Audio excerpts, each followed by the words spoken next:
નમસ્કાર દર્શક મિત્રો, હું છું એન્કર અર્પિતા પટેલ। દેશભરના તાજા અને સચોટ સમાચાર આપણી ભાષામાં જોવા માટે A1 અભિપ્રાય ન્યૂઝમાં આપનું હાર્દિક સ્વાગત છે। હવે જોઈએ મુખ્ય સમાચાર। સુરતના કામરેજ વિસ્તારમાં આવેલ નીલકંઠ ફાર્મ ખાતે શ્રી ગુજર ક્ષત્રિય કડિયા સમાજના ભવ્ય ચતુર્થ સ્નેહ મિલન તેજસ્વી તાલાઓનું સન્માન તેમજ મહેમાનોના સન્માન સમારોહનું આયોજન કરવામાં આવ્યું હતું, જેમાં મોટી સંખ્યામાં લોકો ઉપસ્થિત રહ્યા હતા તેમજ વિવિધ કાર્યક્રમો પણ યોજવામાં આવ્યા હતા અને મોટી માત્રામાં વિવિધ પ્રકારની સાંસ્કૃતિક કૃતિઓ પણ રજૂ કરવામાં આવી હતી। એક સમાજ અને એક સમાજ સાથે પરસ્પર સમાજની એકત્રીકરણની ભાવના સદા માટે જોડાઈ રહે એવા આશ્રય સાથે આ સ્નેહ મિલન સમારોહનું આયોજન કરવામાં આવ્યું હતું। આ સ્નેહ મિલનમાં ભોજન પ્રસાદનું આયોજન કરવામાં આવ્યું હતું, જેમાં સમાજના તમામ લોકો ઉપસ્થિત રહીને ભોજન લીધું હતું। સાથે સમાજ જાગૃત બને અને થેલેસીમિયાગ્રસ્ત બાળકોના હેતુને અનુલક્ષીને સુરતની બ્લડ બેંક દ્વારા સરસ બ્લડ કેમ્પનું પણ આયોજન કરાયું હતું।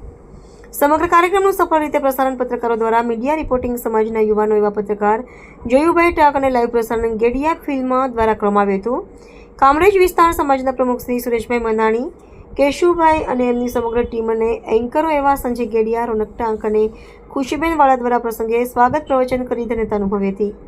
સંઘે શક્તિ કલિયુગીના નાદ સાથે સમગ્ર કાર્યક્રમનું સંચાલન કરવામાં આવ્યું। રિપોર્ટર અભિ ચોવટિયા। જી, આપનું નામ? હું Sanjay Gediya, president of Shri Swami education and charitable trust. સંજયભાઈ, ત્યારે શું અને કયા વિસ્તારમાં કાર્યક્રમ? શ્રી ગુર્જર ક્ષત્રિય કડિયા સમાજ કામરેજ વિસ્તારે ચતુર્થ સ્નેહ મિલનનું સુંદર મજાનું આયોજન હતું, સાથે તેજસ્વી તારલાઓનો સન્માન સત્કાર કાર્યક્રમ હતો। આ કાર્યક્રમ કરવાનો મૂળભૂત હેતુ? આ કાર્યક્રમ કરવાનો મૂળભૂત હેતુ એવો છે કે વર્ષ દરમિયાન સંઘર્ષમય પરિસ્થિતિમાંથી પસાર થઈને ઉજ્જવળ સફળતાઓને પ્રાપ્ત કરનારા વિદ્યાર્થીઓને સન્માનિત કરવા, પ્રોત્સાહિત કરવા, સાથે સાથે આ સ્નેહ મિલનના કાર્યક્રમથી પરસ્પર સંગઠન સમાજનું મજબૂત થાય અને એને ગૌરવશાળી બને એવા પ્રયત્નો કરવા। મીડિયાના માધ્યમથી લાખો લોકો આપને જોઈ રહ્યા છે, શું કહેશો? મીડિયાના માધ્યમથી હું એટલું જ કહીશ કે ગુર્જર ક્ષત્રિય કડિયા સમાજની ગરિમા હવે વિશ્વના ફલક પર પ્રચરી રહી છે, સાથે સાથે વિસ્તારવાઇઝ સંગઠન મજબૂત થઈ રહ્યું છે અને સમાજ ઉત્કર્ષના, સમાજ હિતાર્થે અને શિક્ષણ હિતાર્થે સંગઠન થઈ અને અવનવા કાર્યક્રમો અમે ડિઝાઇન કરી રહ્યા છીએ। ધન્યવાદ, થેન્ક યુ।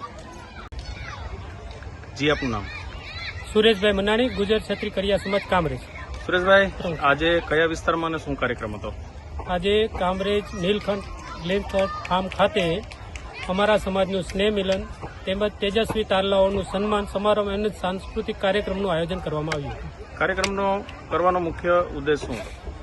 સ્નેહમાં દરેક સમાજના વ્યક્તિ અને ભાઈબંધુ બધા સાથે મળી અને સ્વરૂચિ ભોજન તેમજ દરેક વિદ્યાર્થીઓને પ્રોત્સાહન કરી અને ઇનામ વિતરણ અને અમારો સમાજ શૈક્ષણિક લેવલે વધુમાં વધુ આગળ વધે તે હેતુથી પ્રયાસો કરવામાં આવ્યા। આશરે કેટલા લોકોનું આજે આયોજન હતું? આશરે 1500 થી 1700 વ્યક્તિઓનું આયોજન હતું। એક સમાજના પ્રમુખ તરીકે શું કહેશો? સમાજના પ્રમુખ તરીકે એ જ હું કહી શકું કે આવો નવા સફળ સમાજ કાર્યક્રમો કરતા રહે અને એકતા અને સંગઠન જાળવી રાખે। ધન્યવાદ।